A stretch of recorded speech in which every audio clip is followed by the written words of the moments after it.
ايه الاسباب اللي تخليك تيجي روسيا؟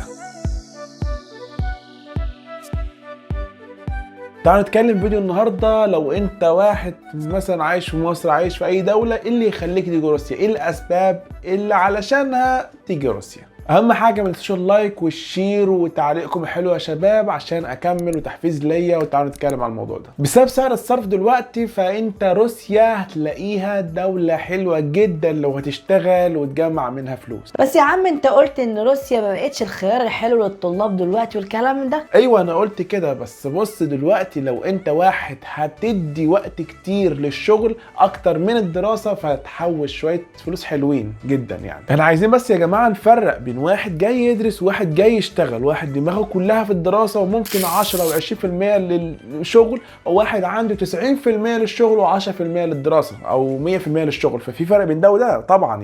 يعني قصدك لو الطلاب ما يعرفوش يشتغلوا وهما بيدرسوا ولا الحوار؟ هو بص زي ما انا قلت لك ان ممكن الطلاب يشتغلوا وهم بيدرسوا، بس مش هيدوا الكفاءة قوي والوقت قوي في الشغل، فمش هيجمعوا قرشين حلوين. ممكن يجمعوا شوية فلوس تعيشهم شوية بس مش القوي.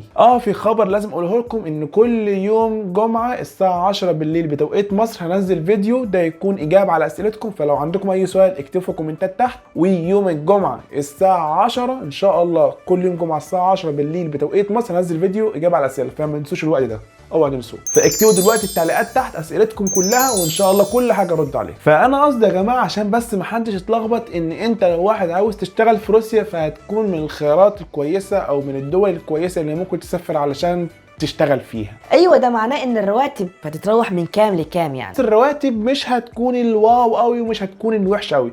الرواتب هتعيشك وزياده كمان ان شاء الله، فالموضوع هيكون بالنسبه لك حلو. ممكن لو بتشتغل كتير قوي ممكن نقول من 40,000 روبل وانت طالع. يعني اقل حاجه 40,000 لو هتشتغل كتير جدا، يعني هتشتغل كل يوم وبتاع وكلام من ده. هو ال40,000 دي بتعيش اصلا ولا هتعيشني بالعافيه؟ هو بص علشان اتكلم معاك بصراحه كده، انا ممكن اعيش في الشهر بكل حاجه، سكن اكل كل حاجه في كل حاجه، يعتبر من 15 وانت طالع. اي الطلاب في روسيا كده ممكن مثلا بيعيشوا من 10 15. في ناس بتصرف 20، بس اقول لك المتوسط من 10 ل 20. فتخيل انت بتكسب 40,000 فهتحوش فلوس كتيره. وخلي بالك برضو سعر الصرف تلاقي مثلا الدولار ب 80 روبل، فهتحوش فلوس كتيره. فدولارات كتيره هتحولهم هتبقوا جنيهات كتيره، فهتبقى بالنسبه لك حاجه كويسه. ايوه، يعني ده بالنسبه لك ان كل الناس تيجي روسيا عشان تشتغل وكل الناس تسيب بقى دول الخليج وتشتغل في روسيا ولا الحوار؟ هو بص انا ما قلتش كده، بس انت لو عاوز تيجي تشتغل في روسيا تعال اشتغل، وعايز تروح دول الخليج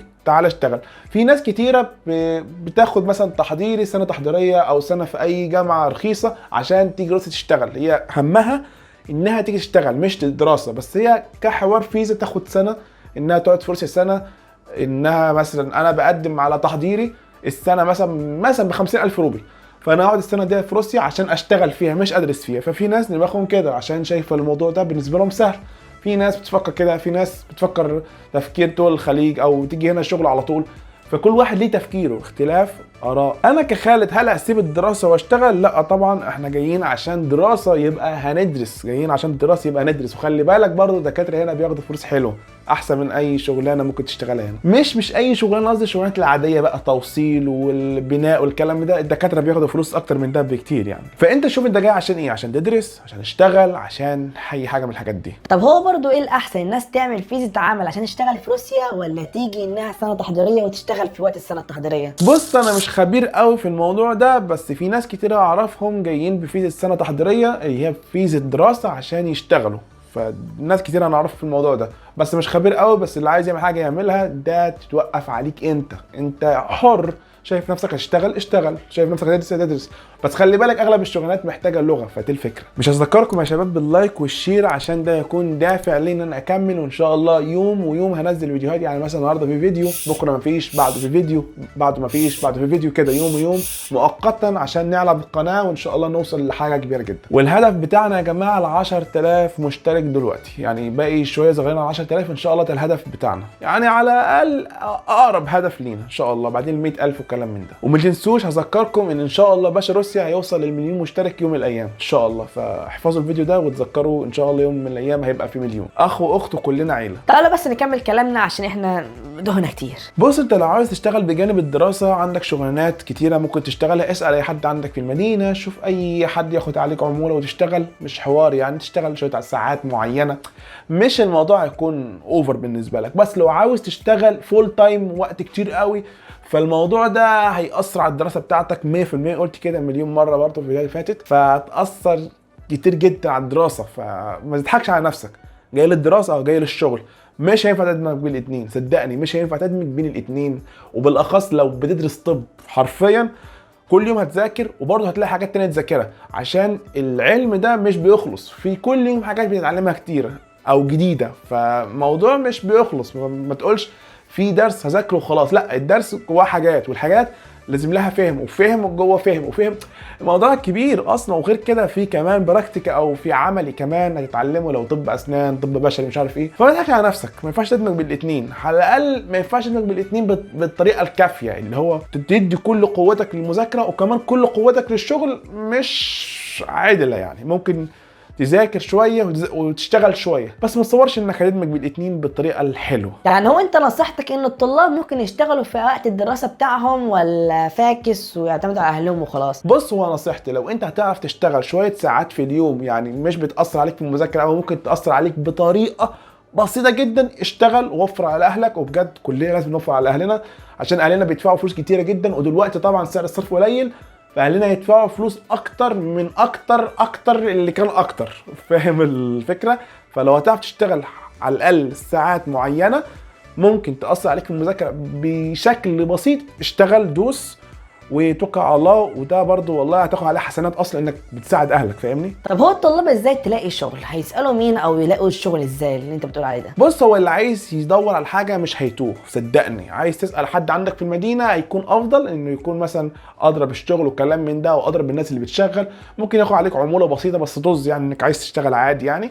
او اسال اي حد مثلا يكون اكبر منك، حد مثلا يكون روسي انت عارفه، اي حد في اي حد اللي يسال ما يتوهش، صدقني. او مثلا دور على النت، دور على الشغلانات اللي على النت، دور على العروض، مثلا واحد عاوز شغلانه في توصيل، شغلانه بناء، مش عارف ايه، فحاول تدور دور دور، حرك ايدك يعني. لو استنيت كل حاجه تجيلك على الجاهز، صدقني ما فيش حاجه هتجيلك على الجاهز ابدا، صدقني. طب هو المفروض الطالب يشتغل كام ساعه في اليوم؟ يعني حاجه بسيطه عشان ما تاثرش عليه في الدراسه بقى، وما ياثرش في الدراسه، ويبقى يشتغل ويدرس في نفس الوقت. بص، ده بالنسبه ليك مش بالنسبه ليا، يعني ده يتوقف عليك انت. مثلا انت واحد ممكن يذاكر الدرس في 4 ساعات وتخلصه وتحفظه، واحد لا، فهم بسيط شويه يحفظ في 8 ساعات 9 ساعات، واحد خارق يحفظ في ساعه. فده يتوقف عليك.